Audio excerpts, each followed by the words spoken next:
নমস্কার বন্ধুরা, simple life প্রতিমা অন্য একটি ব্লগে স্বাগতম জানাচ্ছি। আশা করি তোমরা সবাই ভালো আছো আর আমরাও ভালো আছি। সকাল সকাল ঘর মুছছি, যেহেতু আজকে সোমবার। লেপা মোছা ধোয়া পোখলা করার পরে চা বানাচ্ছি, চা খেয়েছি। আর মনা ঠাকুর দিচ্ছে, ঠাকুর দেওয়া কমপ্লিট হয়ে গেছে। সকাল সকাল মেয়ে ঠাকুর দেওয়া দিচ্ছে, তারপরে ঠাকুর দেওয়ার পরে দেখো প্রসাদ।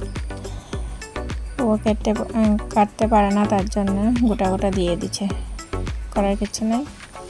তারপরে দুপুরের সবজি বানাবো, আজকে পেঁপে আলু দিয়ে বানাবো। আলুগুলি ভালোভাবে ভেজে নিচ্ছি আর সোয়াবিনগুলোর তরকারি বানাবো।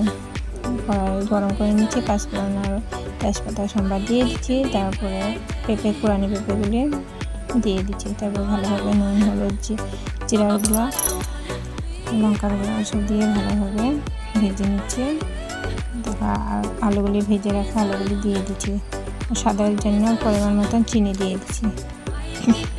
রান্না কমপ্লিট হয়ে গেছে।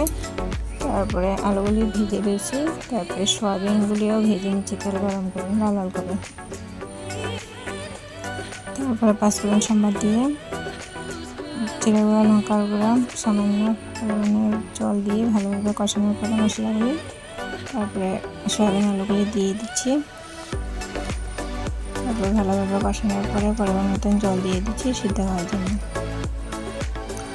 সোয়াবিন রান্না কমপ্লিট। তারপর দুপুরে খাওয়া দাওয়া, আজকে যেহেতু সোমবার নিরামিষ, তার জন্য সোয়াবিন আলুর তরকারি আর পেঁপে আলুর তরকারি আসছিল দুপুরের খাওয়া দাওয়া কমপ্লিট করে নিলাম। খাওয়া দাওয়া কমপ্লিট করার পরে দেখো মিষ্টি কি সুন্দরভাবে শুয়েছিল, পরে একটু আদর করে দিচ্ছিলাম। আরও দেখো কি দারুণভাবে আরামসে শুয়ে আছে, কোনো চিন্তা নাই, টেনশন নাই। দেখো বিন্দাস শুয়ে আছে, তাই একটু আদর করে দিলাম। ও উঠছিলই না, ডাকাডাকি করছিলাম। ভিডিওটি ভালো লাগলে লাইক কমেন্ট শেয়ার করতে। আজকে